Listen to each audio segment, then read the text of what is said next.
Welcome back. Silver and Black today, an Odyssey original podcast covering your Las Vegas Raiders. Thanks for being with us. If you don't already subscribe to the podcast, please do so wherever you get your audio. Just look up Silver and Black today, subscribe, and hit the auto download button for us. We would appreciate that.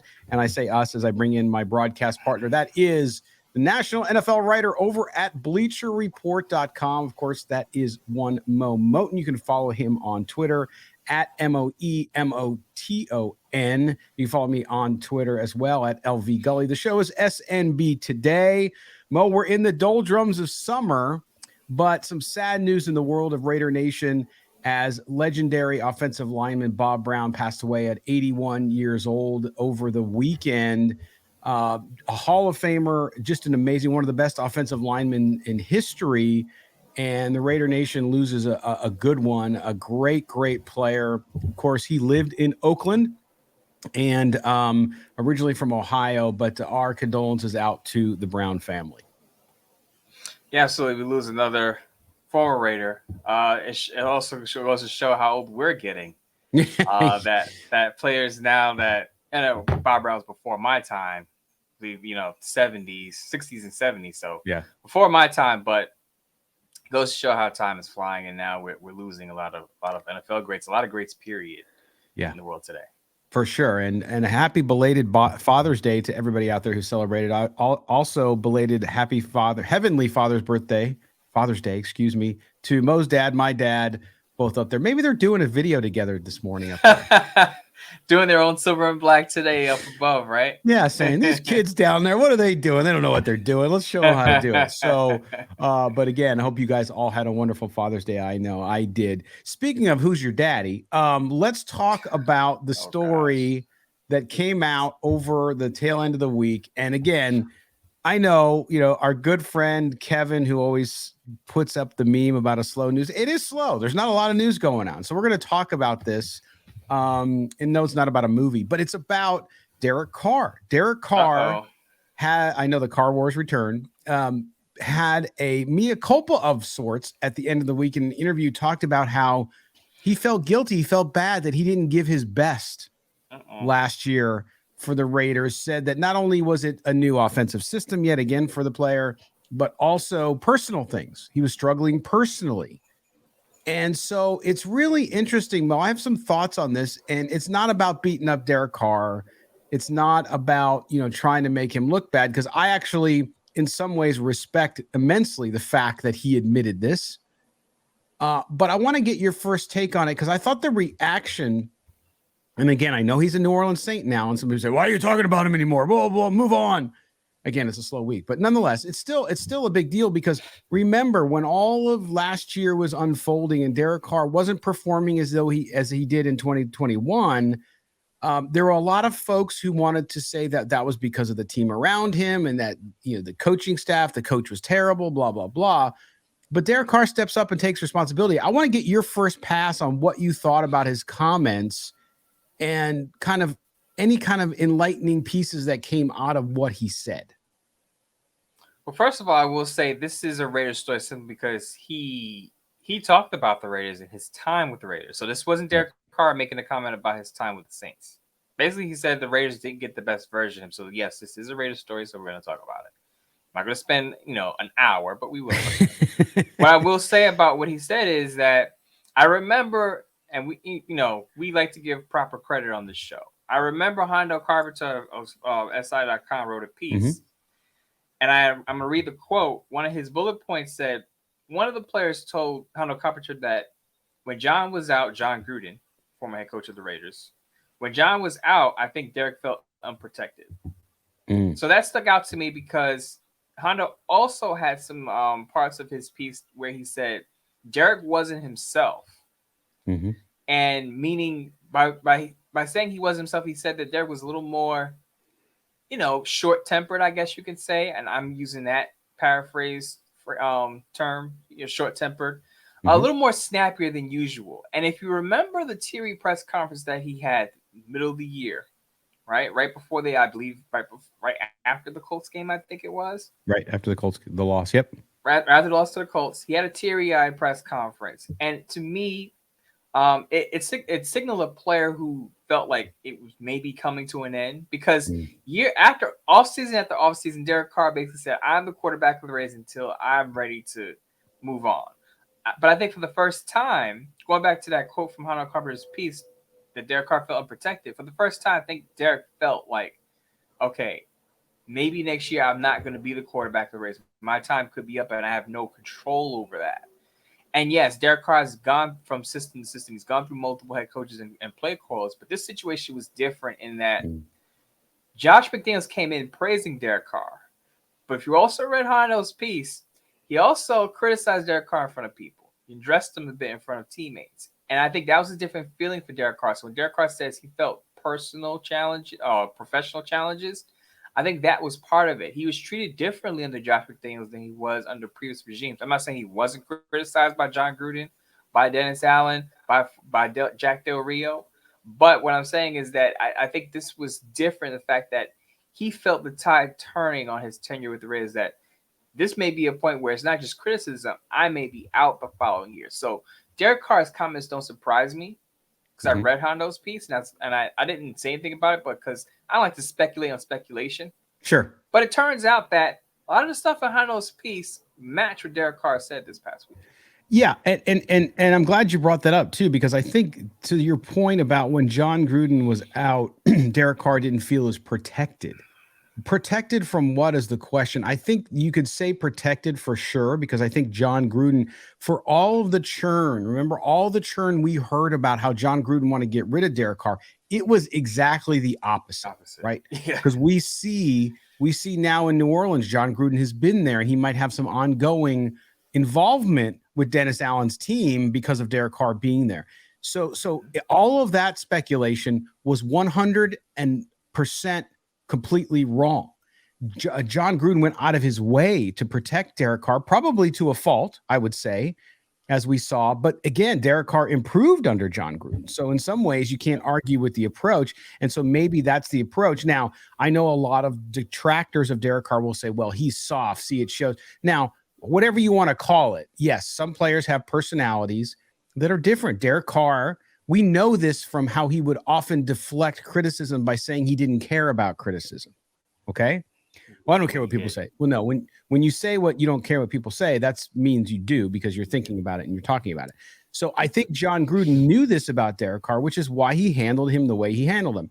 Then when Josh McDaniels comes in, guess what? It's the opposite. He's got nothing. And listen, I don't know about any of you, but we've all been in jobs where we have a boss change. And the boss comes in, maybe you were the previous boss's guy or gal, whoever, and then the new boss comes in and you don't have that relationship and you feel more uncomfortable because you're not certain about your future. And so that's where Derek Carr got knocked off kind of his game in the way I look at it, right? So you see that, and that's what happened. And to me, that's what comes out of the story so much, is the fact that he didn't feel comfortable. And then, of course, in this piece too, he mentions the fact that there were personal things going on. I don't think that means like family per se. There could have been. But remember, so many of you went to defend Derek Carr to the death, that it was not anything he was doing. But in reality, the truth, Mo, is always more nuanced. We don't know everything that's going on. So you can't dismiss out of hand one reason or the other. And I think that that's a big lesson here for all of us, not only in the media, but for fans, to say, listen, yes, the Raiders defense sucked last year, but so did Derek Carr. And that was not all of the defense's fault. And this is not us criticizing Carr. Carr basically said, yeah, I didn't give the Raiders, his words were, I didn't give the Raiders the best version of myself because of these professional and personal challenges. Now, I won't speculate what those personal challenges were. He didn't say. He decided to keep that private, so we'll leave that alone. Right. But as far as the professional challenges, based on Hondo's piece and what Derek Carr just said, and some of the whispers coming out of there after a disastrous 6-11 season, it seems as though Derek Carr was poked and prodded a lot more than he had been in the past, and he was uncomfortable with that to an extent, and he let that impact his game on the field. Now, again, this is not us criticizing Derek Carr. This is Derek Carr saying he didn't give the Raiders the best version of himself, and he said he won't allow that to happen again while he's with the Saints. He's moving on, turning the page and learning from that lesson. But what I will say about this whole thing is, if you remember at the end of the season, I said one thing and I stand by it today. I don't see how you could, regardless of how it ended between the Raiders and Derek Carr, you cannot paint Carr as the victim here. No. He was part of the problem. He just told you he was part of the problem. Now, he said he didn't handle the situation the way he should have, and he's learning from it. But for the people who painted Carr as his victim and they're doing Carr dirty, this is, I shook my head and I said, did you not watch the football games? I understand you may not like Josh McDaniels, but Derek Carr made a ton of mistakes. And now he's telling you that, basically certain things away from the football field impacted his game for, right or wrong. No one's perfect. It happens to all of us where we don't give our best at certain times, and he's admitting it. So for the people that used to paint him as the victim of being done dirty and they didn't handle the situation great, you may not like the way they benched him in the last 2 weeks. But Derek Carr, as I said, saw the end coming. He knew that he wasn't playing at his best, and the Raiders were ready to move on. A breakup is never, hardly ever, two happy sides unless both sides are ready to move on. Clearly, Derek Carr wasn't. And that's just how it is in real life. When you have a breakup and one side isn't ready, you're going to have raw feelings. Yeah. And not only that, Mo, again, and he lost the one coach that I think managed him and developed a relationship with him based on his own personality. And I don't think he had that in any other coaches. Now, he had a lot of coaches, but I don't think even Jack Del Rio was a tough guy. I mean, I know Gruden came off that way, but the way that Gruden handled Carr and played to his personality and played to the need for personal connection, all that kind of stuff, that's a hard thing to lose. And so Derek Carr didn't react well to it. And I think that, again, even at the end of it, and I stick by my criticism of him for not going to those last 3 games. I don't care. Some reports, that he asked to, as we found out, and the team granted him permission. But again, you finish strong, even when you're not in the situation you necessarily want to be in, you finish strong. So that's my only criticism I have here. But I give Derek Carr all the respect in the world for having come out and say this, because it shows the kind of person he is. We've always said Derek Carr's a good guy, and he's come out and he said, hey, look, I own pieces of that. And to your point, he was no victim, including by the team giving away his number to another player after he left. Okay. There's no victimhood here. There is a natural end of a relationship. If you remember, Mo, going back last season, about mid-season, I said maybe it's time for an amicable divorce. And it didn't end up being as amicable as I thought it could be, to your point. Why? But certainly it was a natural end. And I think Derek Carr, that's what he spoke to as he talked about that too. He was not into it. He lost the guy that he really wanted to play for. And the Raiders clearly wanted to move on. So it's to me a little bit of a good ending and a chapter closing by having him come out and say that. And I think that we can move on to talking about Derek Carr from this perspective, because he's closed the loop. Right. He's basically, he's referred back to his time with Raiders, but basically he kind of just gave you some insight on his mindset in a trying, rough year, and gave you a little bit of a peek behind the curtain about how his mindset was. Because to me, when he had that teary-eyed press conference, it was very different. He did say at the time that it was just a boil up of 9 years that resulted in some emotion. But usually there's a tipping point.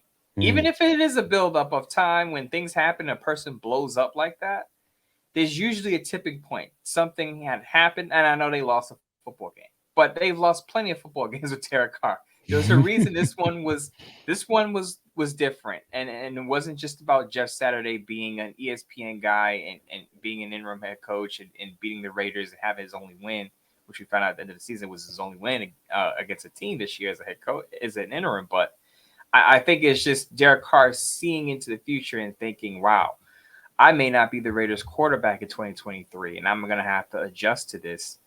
And it all happened after I thought I was pretty set in my position. I'm getting inside the mindset of Derek Carr, but he's probably thinking, wow, I went from Gruden, who I felt safe and secure with, as one player said, protected, to a guy who could move on from me. I have a no trade clause, but they can let me go and save a lot of money, and that's exactly what happened. So yeah. It is what it is. They had a chance, they had an out, and he gave them the perfect out because he didn't play well. So I think that realization, I'm sure, hit him in that Colts game and after. So, but that's it. I mean, that it's a good way to close the chapter, to understand and responsibility taken by the player, in addition to, of course, the team, its role in it as well. All right, we're going to step aside for our break. When we come back, we'll roll on. We'll get up to speed on some other news in the NFL, including some national columnists writing about the Raiders and already having too much drama around the 2023 season. So we'll talk about that when we come back. You're with Mo and Scott. This is Silver and Black Today. Don't go anywhere. Welcome back. Silver and Black Today, an Odyssey original podcast covering the Las Vegas Raiders. Moe Moton, Scott Gulbransen, into segment number 2. Do us a favor, if you don't already subscribe to the podcast, please do so wherever you get your audio. Also, hello to the folks on YouTube. Also hit subscribe there, but do us a second favor and hit the notifications bell. That way, when we have a new video or we go live, you will know instantly. So thank you for doing that. All right, Mo, let's get back. We talked about it kind of being a slow week, but there are a spat of pieces going around by the writer types like you and you people. Jeffrey Chidia over at NFL.com wrote a piece, and it was called "The 10 Biggest Questions Hovering Over NFL's First Wave of Mandatory Minicamps." Now, of course, the Raiders were part of that, if you don't know. And number 5 for him was, is there already too much drama around the Raiders? Now, I want to get into this because I don't agree with Jeffrey, because I think a lot of the drama that's been created has been created by the media. So let's give him a fair shake, though. He starts with the Jimmy Garoppolo foot story. Then he also talks about the public complaints of Davante Adams, which we've already talked numerous times about here. And it really wasn't complaints. It was a leader speaking up and just talking openly. And he claims that he backtracked from that, which I don't think he backtracked. I think he was clear if you read it in context. Then also they talk about, obviously, Josh Jacobs and the situation there. So my question, Mo, is, listen, there's the Raiders and the Garoppolo thing certainly was some drama. Was it a big deal? No, I think it was a 24-hour news cycle to me. But of course, the national media that doesn't cover the Raiders regularly jumps on it because it always seems like the Raiders have some kind of mess going on, especially the last 3 years. So you look at that and the things he identified. And again, we're not here to bash the media either because we're part of it. But I'm just saying that from a national perspective, you say it all the time. A lot of these writers or content creators will jump in on a Raiders story. They don't really have the context we do of covering the team every day. Do you think that the Raiders have too much drama already coming into this preseason? I'm going to take a slightly different perspective than you would think. I'll say that I'm one of those people who, when I make my season predictions, if the team has a lot of drama in the offseason, or it has a lot of noise, as I would call it, in offseason, I usually predict a lower win-loss record than I normally would, because usually that noise turns into issues during the season, usually. Right? So I would put the Cardinals in that category. A lot coming out about Kyler Murray over the last 2 off seasons. I would have put the Ravens in that category had the contract issue with Lamar Jackson lingered on, but it seems like Lamar Jackson loved the offense. But to the Raiders, I think there's enough noise around the Raiders that you're concerned. But at the same time, I will say that the stories that Jeff brings up in his piece were kind of blown up more than they should have been blown up. So it was kind of, like you said, the Davante Adams situation, to me, in my opinion, was something to note because he said what he said.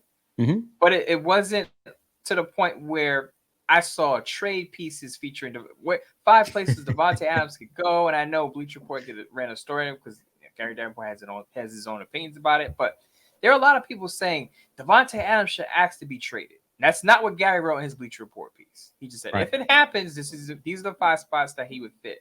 But people were writing pieces saying Davante Adams should demand a trade. And I was like, hold on, if you read the piece, he clearly says wants to bring a championship to the Raiders, wants to see it through with the Raiders. Yeah, wants to be there. His criticisms, wants to be there. He never said that he wanted to be traded or that he doesn't know what his future holds or that I don't know if I want to be a part of this, going forward, or I want to be traded. Now, a lot of players won't come out and say this, but I believe Devontae, if he's going to be outwardly honest about the criticisms of the offense, I think if he didn't want to be there, you'd know, like, you kind of get the indication that he wanted to be traded ASAP. And if you read the piece in its entirety and not just the blurbs from the piece, you got the idea that he had his criticisms about the direction of the offense, but didn't request a trade and doesn't want to be traded as of right now.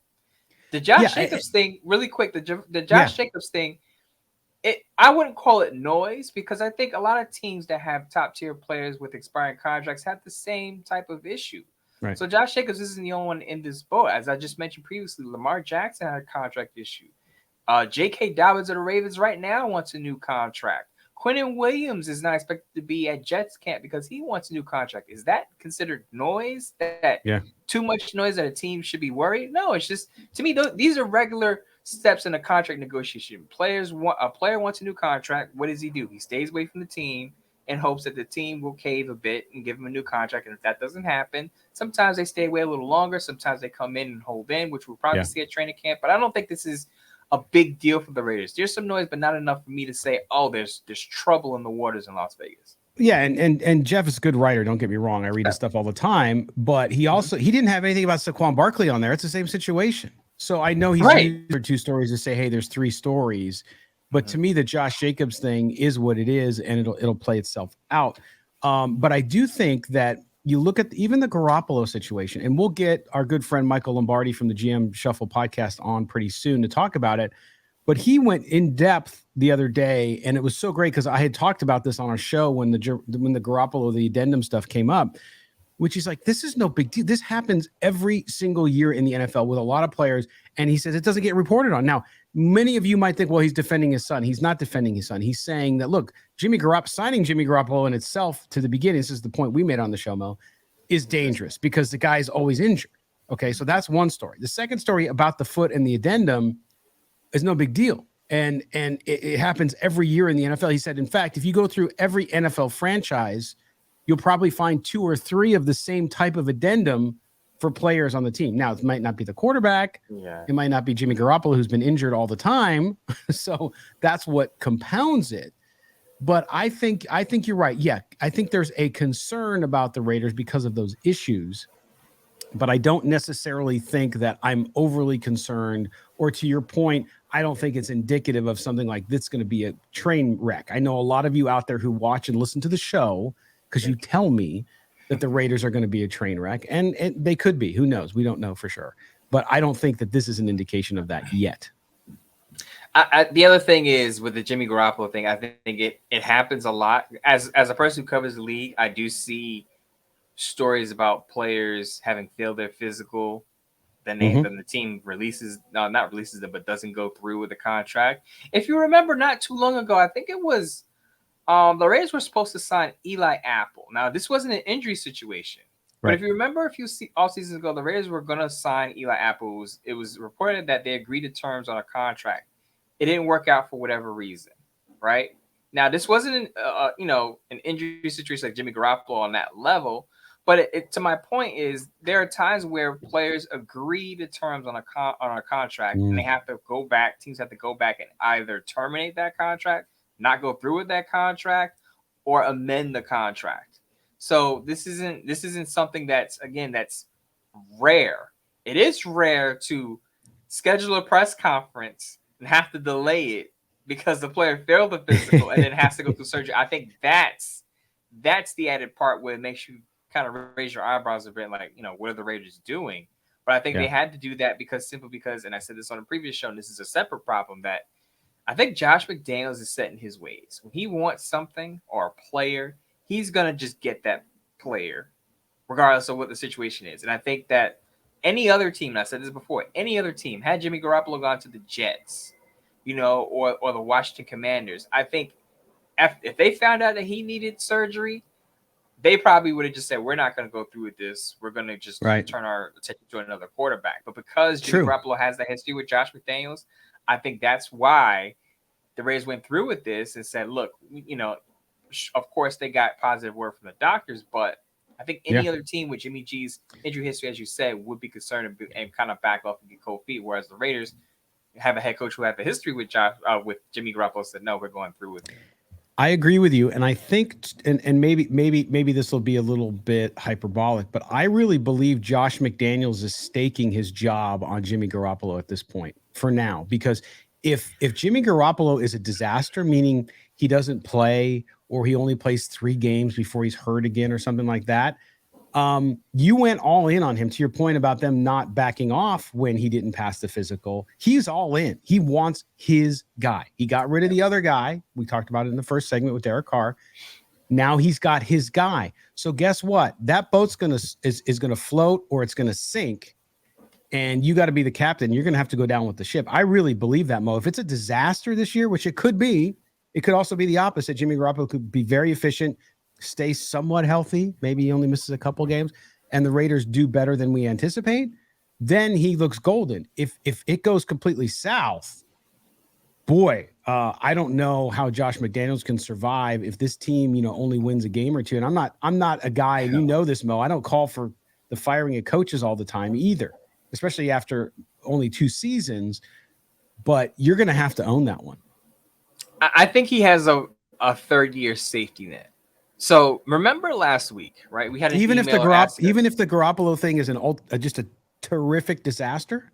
I think so, because I think you do understand that Jimmy Garoppolo does have an injury history. So in a way, that kind of protects Josh McDaniels, because if Jimmy Garoppolo gets hurt, that is outside of Josh McDaniels' control. But he, as we just made the point, he signed Jimmy knowing that he has that injury history. But if the Raiders wind up with a top 5 pick and they have a shot at a premier collegiate quarterback prospect, I think Mark Davis says, okay, we went 6-11. We took a step back. Jimmy G got hurt.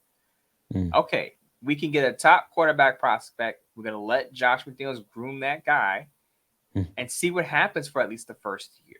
I think he has that 3rd-year safety net, because we talked about this previously, that the way the Raiders went about their offseason, and Dave Ziegler said this, they're not going to fix all their problems within an offseason. So I think Mark Davis goes into this year thinking, this is the year that we're going to build. We're going to have some pieces in place. We're going to try to build what we have. But next year, we're going to put the expectations on Josh McDaniels and Dave Ziegler that we need to make marketable improvements, because now, okay, we have Jimmy G, or maybe we have a top 5 pick. We can get a new quarterback, and you've now had 2 seasons to not only get rid of the old regime's players, but get some of your own players.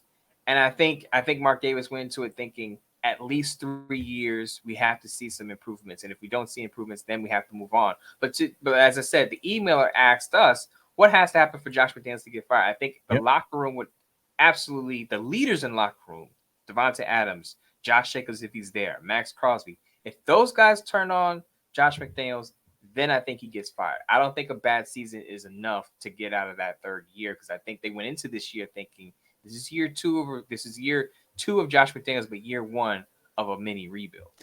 Well, and the question would be if Garoppolo is a disaster and the wheels just start flying off the car, do those leaders lose trust in McDaniels, and then does he lose the locker room? Those things could happen together, right? So, but you bring up the good point, which is they would have to lose the locker room for that to happen, and I don't disagree. Okay, we're going to step aside for our final break here on Silver and Black today. When we come back, we'll wind up the show with a couple other things that I noticed from the news. You're listening to Silver and Black today, an Odyssey original podcast covering the Raiders. Don't go anywhere.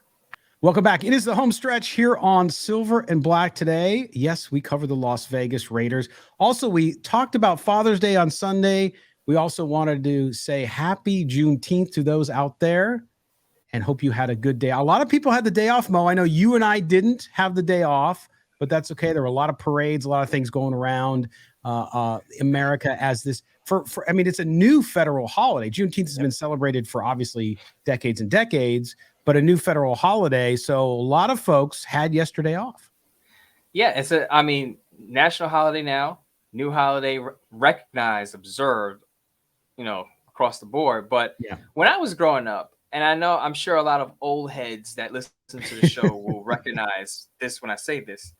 Before the talk about Juneteenth, when I was growing up, I took Black Solidarity Day off, which is in November. Oh, I didn't know about this. What's this? It's not recognized as a national holiday now, but a lot of people in the South, my family comes from South Carolina, recognize the holiday, and they would let me stay home, in November on that day. So for the people who know what Black Solidarity Day is, shout out to you. For the new school celebrating Juneteenth, enjoy the holiday.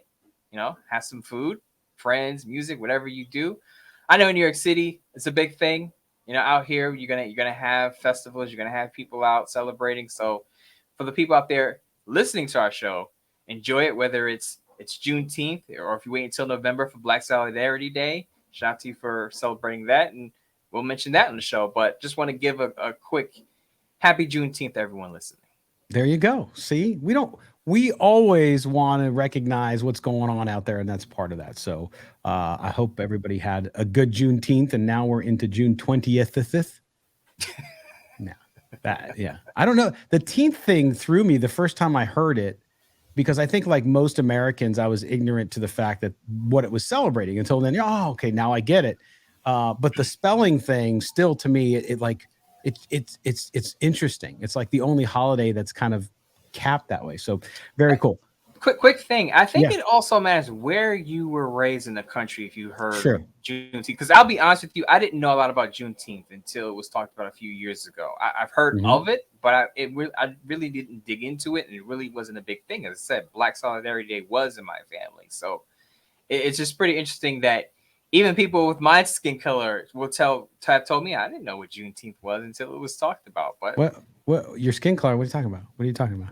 Yeah, because if people, for people who don't have the visual, I know a lot of people say I may sound like a white person, but I do. Is that what people say? Yeah, some people may say this, but I do have a darker hue. If you were to see me in person, if you're watching out there on YouTube land, shout out to everyone in YouTube land. I'm a black guy, It's so interesting, man. People, they say you sound like a white guy, which is interesting. My favorite, as you guys know, and I know there are people who will unsubscribe to the channel because if I talk about the Padres, they'll unsubscribe. Oh man, go figure. But Tony Gwynn was the same way too, right? Tony Gwynn, he used to tell a story about that. He'd call a hotel down and they'd come up and he said, I'd open the door and the guy'd be like, "Who is this guy? Are you the guy? I must have the wrong room. This guy called about this." He's like, "No, that's me." because of his voice. It's really interesting how we all make these assumptions based on what we think or the preconceived notions or experiences too, right? So anyway, kind of fun stuff. But yeah. All right, we're gonna get back into the football now. Let's get on when we talk about stories out there with the Raiders. I don't know if you saw the news, but the NFL for the first time since 2019 will hold a supplemental draft on July 11th on the NFL Network. Obviously, Purdue wide receiver Milton Wright is one of the guys who is now eligible for that as well. The last player picked in the supplemental draft was Jalen Thompson, who was selected by the Cardinals back in 2019. Just an interesting note, because remember when the supplemental draft kind of was a big thing? And then it kind of went away because of the rule changes with drafting and college players and all that stuff. Now it's back. First time since 19. Interesting stuff. I just thought it popped up on my news alerts and I was kind of like, wow, supplemental draft. I remember when that was a big deal. Yeah, I do remember when it was sort of a big deal. The Giants had a player too in recent years they got from the supplemental draft. The guy, it was a cornerback. Yeah. It might have been Valentine, but he didn't turn into much. But the player you mentioned is interesting because Purdue wide receiver, Raiders do have a quarterback from the same school.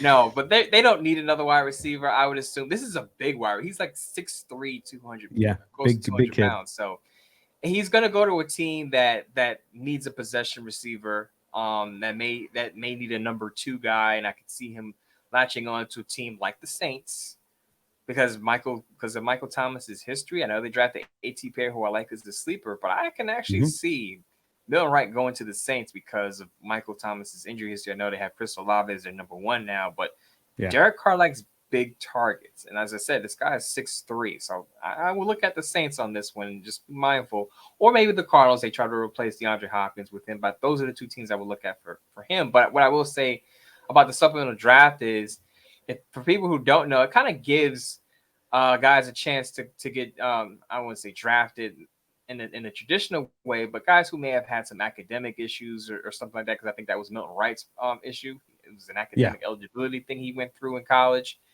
This doesn't mean, like, just because they're going to supplemental draft doesn't mean they can't play and they can't ball.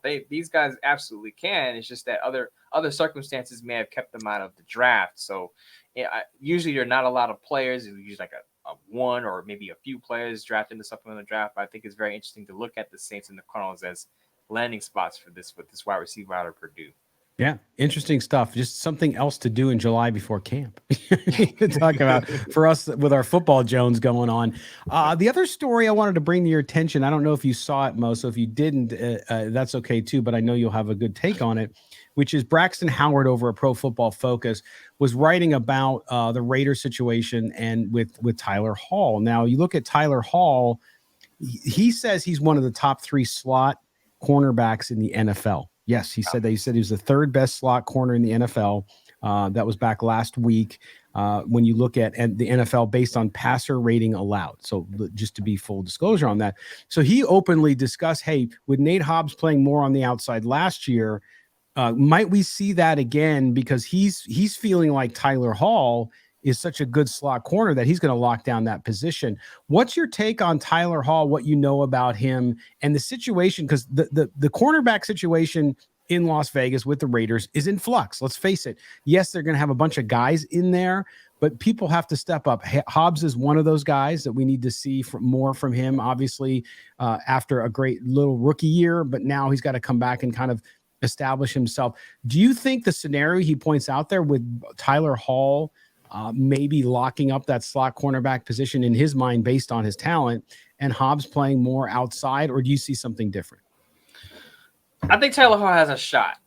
I remember we talked about Isaiah Polamalu, right? Mm-hmm. Yep. In a previous show, and there are a lot of Raider fans high on him to have a bigger role in this upcoming season. I put Tyler Hall in this kind of in the same category where they have to show out in the preseason to really get a big role. Now, I would say Tyler Hall a little higher on the ladder than Isaiah Polamalu, simply because if you read the piece on The Athletic, either to Sean Reed or Vic Tafer, wrote a piece saying that Tyler Hall is in competition for that slot cornerback spot. And if he wins it, Hobbs would mostly be on the perimeter. Now, if he doesn't win it or doesn't show up in training camp or preseason, then you could see Hobbs more in the slot, maybe kind of a 50-50 role where he's playing both outside and inside. But Tyler Hall has a shot to see a significant uptick in playing snaps. I believe he started 3 games last year.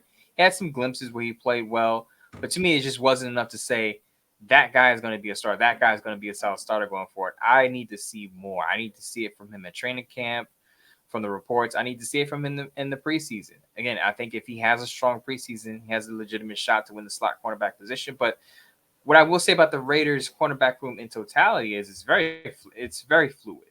You got a rookie, Jacorian Bennett, who turned some heads in the spring.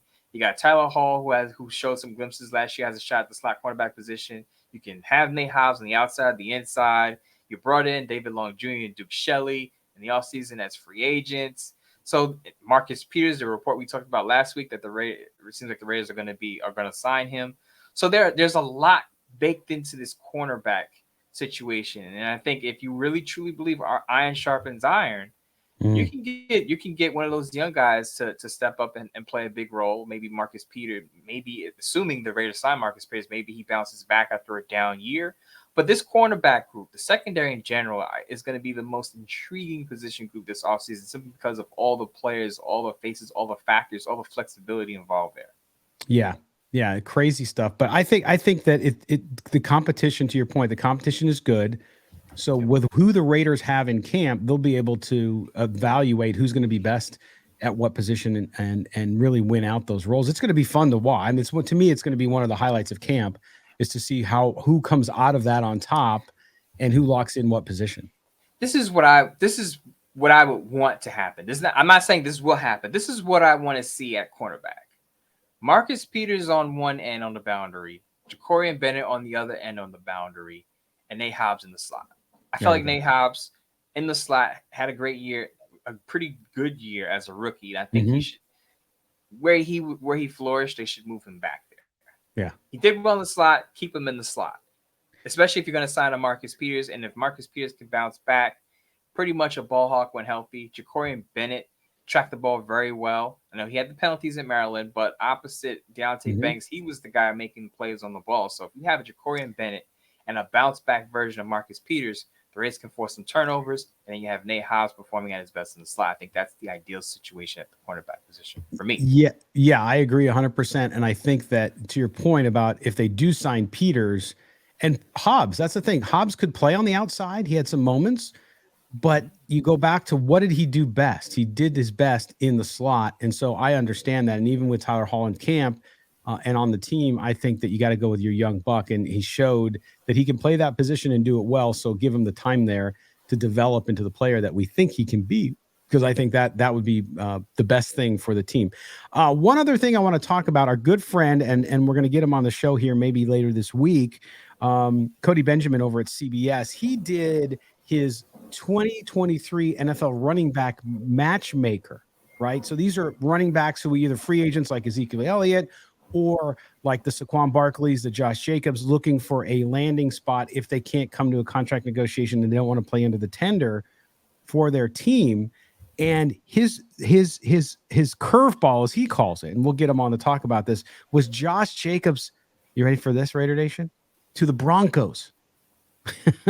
Right. So we'll let Cody know they're in the same division. He knows that. But I just thought it was very interesting because a lot of writers tend to write things that you would say, oh, yeah, that makes sense. This one, though, he did as a kind of I think a mix here of kind of, whoa, why would you trade within your division? But it's interesting that there's talk in this conversation. Of course, he's got Dalvin Cook going to the Dolphins, Joe Mixon back to the Bengals, Ezekiel Elliott to the Patriots, which actually makes a lot of sense. So that is interesting. I just don't see that happening. So we'll have to give Cody crap when he comes on the show about it, because Broncos Raiders, when have they ever made a trade? Number one, I don't know that they ever have. I have to go back. One of our fans who's a longtime Raider Nation card carrying resident will tell us, I'm sure. We'll give Cody the floor to plead his case, but I will tell you that ain't happening. If the Rays, even if the Rays do trade Josh Jacobs, they're not going to trade him to a division rival. It's a top player. It's just not going to happen. I think all of Raider Nation would vomit, number one. Not that the Josh McDaniels and Dave Ziegler care about the reaction of the fans on this, but I just don't see it happening simply because you don't want to trade the 2022 rushing title, rushing leader to your division rival. It would make absolutely zero sense for the Raiders to make that trade. But I will use this moment to plug my own piece last week. Yes. I had 5 trades that could impact playoff races in 2023, and I had the Raiders actually trading Josh Jacobs to the Los Angeles Rams. Now I know that would make Raider fans equally vomit to give Josh Jacobs to the Rams in Los Angeles, but I think it makes sense simply because they have Cam Akers, and Sean McVay said Cam Akers is going to be a big part of that offense. But if you look around the league, a lot of teams have 2 viable running backs. Right. Simply because running backs get banged up, they get hurt. So you want to have 2 guys that can carry the ball typically. And I think that's the route the Rays were going to go in if Josh Jacobs can go crazy and run the ball 340 times for over 600 yards. But I think if you look at Sean McVay's offense, a lot of people want to talk about Matt Stafford, Cooper Kupp. But his offense is really predicated on a strong ground attack. And he had some issues with Cam Akers over the previous years. Mm-hmm. But you bring in Josh Jacobs, who's only 25 years old, into that offense. All of a sudden, it takes a lot of pressure off of Matt Stafford, who's dealt with injuries and getting older in age. That team as a whole, that Rams squad, was banged up last year. Josh Jacobs and Cam Akers could be the engine of that offense if the Raiders want to trade him and send him outside of the conference to an NFC team. Yeah, to your point about the NFC team, I mean, you look at teams who also need running backs in the NFC. Washington, the Commanders, or whatever they're going to be called now because of the trademark issue, they need a running back, as do the Vikings. They said goodbye to Dalvin Cook. Now, the Vikings obviously didn't want to pay top dollar, so that kind of maybe rules out a Josh Jacobs. And even the Commanders have some cap issues in their rebuild, so they might not be able to afford a player like Josh Jacobs. But, man, it would take a lot of pressure off a quarterback in Washington if you were to bring in a Josh Jacobs, and he would do well in that division. Here's a wild thought. Jerry Jones loves running backs. They drafted Ezekiel Elliott 4. They left the door open for Ezekiel Elliott to come back, but I know they had Tony Pollard, but he's coming off of surgery. Sure. Right. So and he wants a raise. What if the Cowboys call the Raiders and say we'll take Josh Jacobs off your hand for a high draft pick? I wonder would the Raiders budget on that if they're willing to move Josh Jacobs, because again, they also have an offensive coordinator, Brian Schottenheimer, who likes to use multiple running backs. So this is another team that's probably not just going to have Tony Pollard carrying the rock. I know they got some backups there in Dallas, but none of the caliber of Josh Jacobs. So I would just say I put this out there. I hope the Raiders work out something with Josh Jacobs. For fans listening to this and saying, why are you trading Josh Jacobs to all these places? We're just saying, look, if he were to get traded, these are the spots that you should look out for. The Broncos not being one of them. Sorry, Cody Benjamin. We will give you the floor, but it ain't happening. We'll have fun with Cody on that one. I'm sure he'll have some good explanation for it. He's a smart dude. We love him here, but I'm sure we'll have fun with it. All right. That's going to close out the show. There you go for this Tuesday in the middle of June. July is within reach. Couple more weeks, and then we'll be in the month that training camp starts. Yes, we'll have to get through the rest of July, but we'll do that. Mo, what do you got coming up this week? I know it's a slower week for you too. You're taking a little bit of time and letting your colleagues do some of the work this week. But tell us what you got coming up. I previously mentioned this briefly on the last show. Quite big question at every position group for the Raiders. So I'm going to go through every position group, 9, and just talk about or discuss. I'll pose the question, whatever it is, the biggest question the Raiders have to answer before training camp or at training camp, and then give my solution, my answer to that question. So it'll be something like, what do the Raiders do with Josh Jacobs' contract situation? And I gave a solution on the last show. I said I would offer him a 3-year, $39 million extension and see what he says. Now, if he doesn't accept that, then we have to amend it. But I think that should be the starting offer to see if you can get him into camp and get things rolling. Other than that, I think the defense has a lot of intriguing questions. Is Devon Diablo the guy? If Marcus Peters gets signed, who is the other starting quarterback outside of Nate Hobbs? Those are some of the questions that I will ask in the piece and also answer. And that's going to be on Sports Knock, correct? Yes, that's going to be on Sports Knock. All right. So make sure you look for that. If you follow Mo on Twitter at MOEMOTON, that's Moe Moton, he'll tweet out the piece. So will I. So will SMB today. So either place you'll be able to find it when it hits and it's hot and you can go into it. We'll do that. On Thursday, we're going to talk a little bit too, Mo. I want to talk about how, kind of make or break years for some of the Raiders, the returning Raiders, and some of the free agent guys who've come in. So we'll get into that a little bit in addition to your piece, as you have a light week for Moe Moton's world, which is nice. Hope you enjoy the sunshine and the weather in New York. Is the fire stuff. We're still getting some of it down here. I don't know if you're still getting it there. We were supposed to have some hazy skies over the past weekend, but I didn't. I was outside a bit, and not a bit. I was outside quite a lot, and I didn't really notice it. The first wave of the smoke here, I actually was outside, and you can literally taste it. You were outside long enough. That was crazy. The case over the past weekend. That's crazy. Well, that's awesome. All right. Well, enjoy your Tuesday and Wednesday, Mo. We'll talk to you on Thursday, brother. Sounds good. All right, for Moe Moton, for our producer, Mike Robier. Yes, he's the guy who keeps it all together. We appreciate all the work that he does for us at Odyssey. I am Scott Gulbransen, and this has been Silver and Black today. You guys have a great Tuesday, Wednesday. We'll be back to you on Thursday talking more Raiders football. Take care, everybody, and we'll talk to you then.